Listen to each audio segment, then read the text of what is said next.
Hello, all you lovely people. This video is going to be up kind of late. I'm sorry about that. I was busy all day. I went to church and then I went to see The Lion King. Wasn't it funny that my playbill was just conveniently on my knee? Wasn't like I planned that or anything. And then I went to my grandparents' house for a little bit, so this is the only time I have had to film all day. I apologize. This week's theme is TV and movies. So I'm going to talk about TV first, and then I'm going to move on to movies. I don't watch very much television, actually, but there are two shows that I love above all else. If you saw my video last week, you can probably guess what one of them is, and that is Sherlock. Sherlock is amazing. It's hilarious and brilliant. It has Benedict Cumberbatch in it, and I have a lot of feelings about Benedict Cumberbatch, which we don't need to go into at this moment. Also Martin Freeman, who I love, and Andrew Scott, and just a bunch of excellent, excellent people. And it's just great. If you haven't watched Sherlock, there's only 6 episodes, guys. It's not a difficult show to get into, I promise. Also, we now have a date for it airing on PBS Masterpiece, which is exciting because I was freaking out a bit about me being in America and having to wait extra long for Sherlock. The Sherlock fandom is crazy.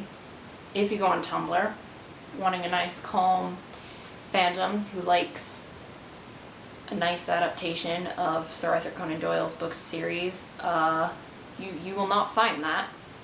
We're nuts. My other favorite show is Doctor Who. I love Doctor Who. I've almost watched every single episode of New Who, except for I have a few more to catch up on. I just finished watching The Bells of St. John, which was good. And I'm anxiously awaiting the 50th anniversary, which is November 23rd. If you haven't heard, or if you're just not in the Doctor Who fandom, they are playing the 50th anniversary episode, The Day of the Doctor, in theaters all around America and Europe and all that jazz. So I just bought my ticket to go see it on November 25th. They're gonna have bonus content exclusively in the theater. I want to meet some nerdy people that live near me. I'm so excited. I don't have a favorite movie because I can't pick, and I'm going to talk about 5 that I really like in different categories. So that doesn't make any sense. You'll see in a second. So the movie that I tell people is my favorite movie, as I've said before, I can't decide, but a movie that I really, really love and is a good go-to answer if people ask me what my favorite movie is The Princess Bride. Some people haven't seen The Princess Bride, which kind of confuses me. So if you haven't seen The Princess Bride, you should watch it because it is brilliant. It has so many excellent elements. There's humor and romance and adventure and revenge and sword fighting. It's so good. It is such a great movie. It's a classic. I love it. I love it so much. Favorite Disney movie, hands down, Beauty and the Beast. I don't know anyone who hasn't seen Beauty and the Beast, and even if you haven't, I'm sure you know the story. Belle and the Beast fall in love. It is really, really brilliant, and if you see the stage version is arguably better. Just throwing that out there. I love the stage version. I love it so much. I love Beauty and the Beast. Other Disney movies that I like are The Lion King, Mulan, and The Emperor's New Groove. I love The Emperor's New Groove. Favorite Christmas movie? I know, it's too early to talk about Christmas. I'm like that annoying supermarket that you shop at that already has Christmas trees up at the beginning of October, but dear Lord, I love Christmas, and I always get way too excited about it way too early. I have just finished watching my favorite Christmas movie recently, actually. Let's talk about it. Eloise at Christmas Time. Not many people know about this film, but I can't. It's really great. It's about a 6-year-old girl who lives at the Plaza Hotel in New York, and she just creates all sorts of mischief. Eloise is such a joy. She has so much energy and just crazy, crazy happiness all the time, and she just loves Christmas, and I love Christmas, so I identify with her. It takes place in New York. Anything that takes place in New York I will immediately love because I love New York with all of my heart. It has Gavin Creel in it. I don't know if you know who that is, but he's a Broadway person that I love a lot. And Julie Andrews. I've mentioned before my love for Julie Andrews. Basically, Bill, who is Eloise's best friend, played by Gavin Creel, his old girlfriend comes back to the plaza, and she's the owner of the plaza's daughter, and she's getting married to someone else who kind of sucks, and Bill's still in love with her, and you can tell she's still kind of in love with Bill, so Eloise sets them up, and it sounds so simplistic and so, like, childish, but it's so cute. It is so cute. It brings me so much joy. I watch it every Christmas.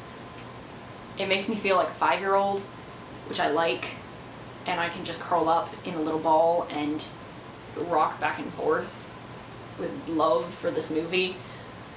Just watch it. It's really, really cute, okay? A movie just that I really like, that a lot of people haven't heard of, is Penelope. If you don't know what Penelope is, it's basically a girl who was cursed by a witch. Her family was cursed by a witch, that the firstborn daughter would be born with the face of a pig, and she's the firstborn daughter. So she has the face of a pig.